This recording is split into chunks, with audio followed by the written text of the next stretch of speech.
Assalamualaikum students. How are you all? I hope you all are safe and healthy.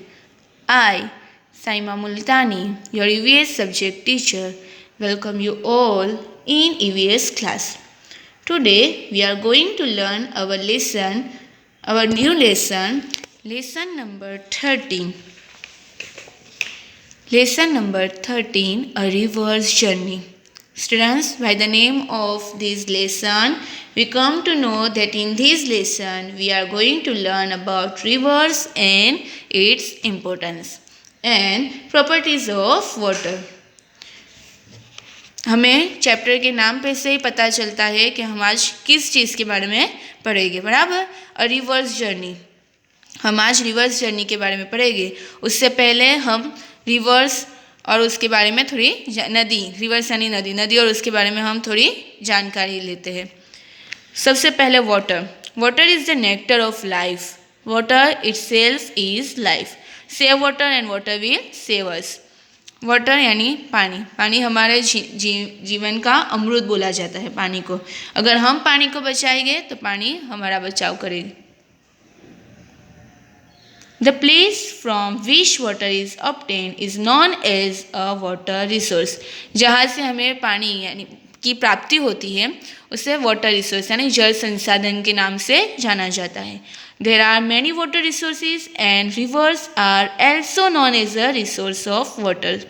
ऐसे बहुत सारे resource है जो जहाँ से हमें पानी की प्राप्ति होती है। और नदी, reverse also known as a resource of water. नदियों को भी पानी जल संसाधन बोला जाता है। Rivers usually starts from mountains and pass through forest, plains, villages, cities, crooked roads to finally flow into the sea. Reverse यानी स्टार्ट कहाँ से होता है, नदियों की शुरुआत कहाँ से होती है। वो माउंटेन में से निकल के जंगलों, विलेज यानी गांव, सिटीज़, क्रूक रोड्स, सब जगह पे से वो निकलती है, लेकिन फाइनली फ्लो इनटू द सी यानी लास्ट में वो समुद्र में जाके मिल जाती है। River water is useful for drinking, farming, irrigation, water transport and in many other ways. हमें बहुत सारी जगह पे नदी का पानी यूज़ में आता है, जैसे कि drinking, farming, irrigation, water transport and many other ways. People pollute river water in various ways.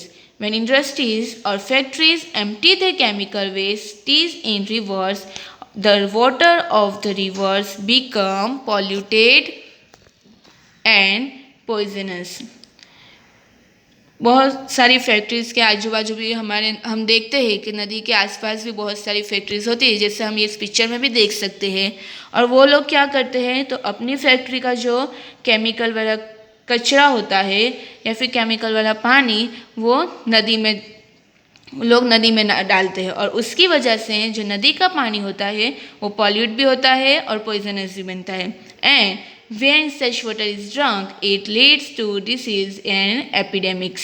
और उसी के कारण बीमारी फैलती है। वैसा पानी अगर पीने में आवे, गंदा पानी, तो ऑफकोर्स सब बीमार पड़ेंगे, बराबर ने। Rivers are very useful for our lives. हमारे जीने के लिए नदी बहुत इम्पोर्टेंट है।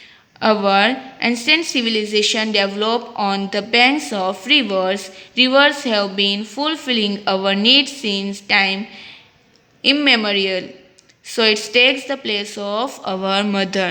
हम नदी को अपनी माता के नाम से भी, मदर यानी माता, लोक माता के नाम से भी वो जाने जाते हैं। Rivers flow into the sea. Water from the sea rises high from clouds which cool down and fall back to earth in the form of rain.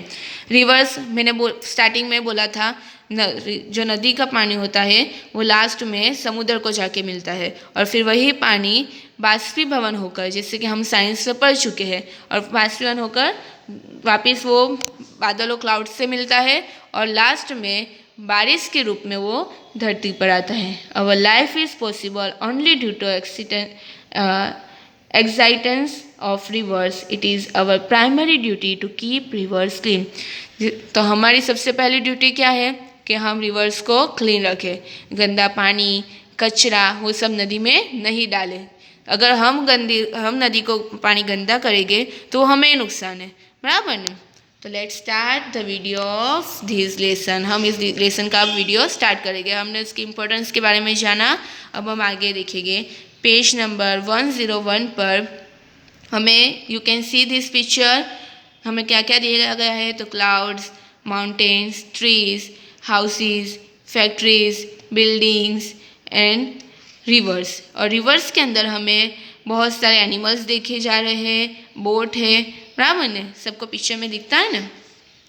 Look carefully at the picture of the river, read the words given below. यहाँ हमें कितने words दिए गए हैं, जैसे कि boat, flowing water, clouds, fish, aquatic plants, river, big boat, oil, river bank, false smell, factories, washing clothes, animal and other works changes city. Okay? Use these words to make a story, give a title to your story also. यहाँ जो words दिए गए हैं उसको use कर कर आपको एक स्टोरी बनानी है और उसको एक टाइटल देना है। एंड ये स्टोरी जो भी है वो आपको आपकी EVS की बुक के अंदर लिखना है। Okay students, now page number 102, look at the pictures and again the answer the following questions। यहाँ हमें क्वेश्चन आंसर दिए गए हैं जो हम नेक्स्ट पीरियड में देखेंगे। आज हम सिर्फ आपका होमवर्क ये रहेगा कि आपको ये रिवर्स जर्नी के बारे में जो वर्ड्स दिए गए हैं उसे यूज़ कर कर सेंटेंस बनाने हैं, एक स्टोरी बनानी है और उस स्टोरी को टाइटल देना है। ओके स्टूडेंट्स, मैं आपको एक छोटी सी स्टोरी वर्कशीट के द्वारा आपको सेंड कर दूंगी, फिर भी आपको अपने हिसाब से एक अलग स्टोरी लिखनी रहेगी।